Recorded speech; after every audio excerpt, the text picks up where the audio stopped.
জুলাই বিপ্লবের বাংলায় বৈষম্যের ঠাঁই নেই স্লোগানকে সামনে রেখে প্রাথমিক বৃত্তি পরীক্ষায় কিন্ডারগার্টেন ও বেসরকারি প্রাথমিক বিদ্যালয়ের শিক্ষার্থীদের অন্তর্ভুক্তির দাবিতে বাগেরহাটের চিতলমারীতে মানববন্ধন অনুষ্ঠিত হয়েছে। বৃহস্পতিবার সকালে উপজেলা চত্বরে বাংলাদেশ কিন্ডারগার্টেন অ্যাসোসিয়েশনের আয়োজনে এই কর্মসূচি পালন করা হয়। মানববন্ধনে বক্তারা বলেন, প্রাথমিক শিক্ষা সকলের মৌলিক অধিকার।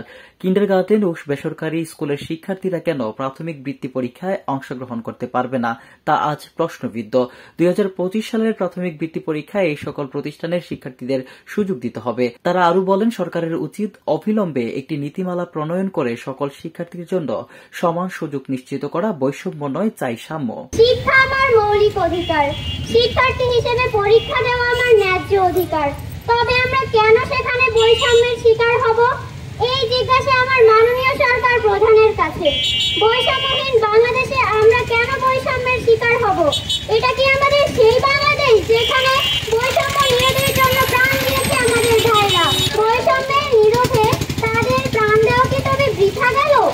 সকল শহীদদের প্রতি শ্রদ্ধা জানিয়ে বৈষম্যহীন বাংলাদেশে বৈষম্য নয়, বরং আমরা আমাদের ন্যায্য অধিকার চাই।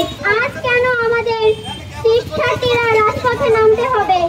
বাংলায় বৈষম্যের ঠাঁই নাই, সকলের মেধার মূল্যায়ন চাই। আমাদের বাংলাদেশে 65,000 কিন্ডারগার্টেন রয়েছে।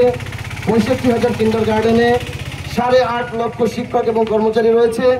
8.5 লক্ষ শিক্ষক এবং কর্মচারী, যাদের ফ্যামিলিতে প্রায় 50 লক্ষ সদস্য রয়েছে।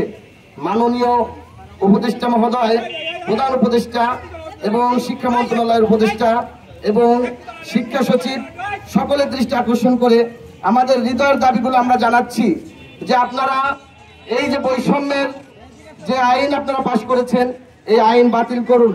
আমাদের এই যে 50 লক্ষ শিক্ষক এবং কর্মচারী কিন্ডারগার্টেনের, তাদেরকে আপনারা পথে নামায়েন না, পথের ভিখারি বানায়েন না। সহকারী শিক্ষা সচিবের কাছে আমার আকুল আবেদন থাকবে, আমরা এই বৈষম্য চাই না, আমরা চাই সমতা। প্রত্যেকটা শিক্ষা কেন বৈষম্য হবে? শিক্ষা ক্ষেত্রে কেন বৈষম্য হবে? বাগেরহাট থেকে সাগর মণ্ডলের রিপোর্ট, আমার বার্তা ডিজিটাল।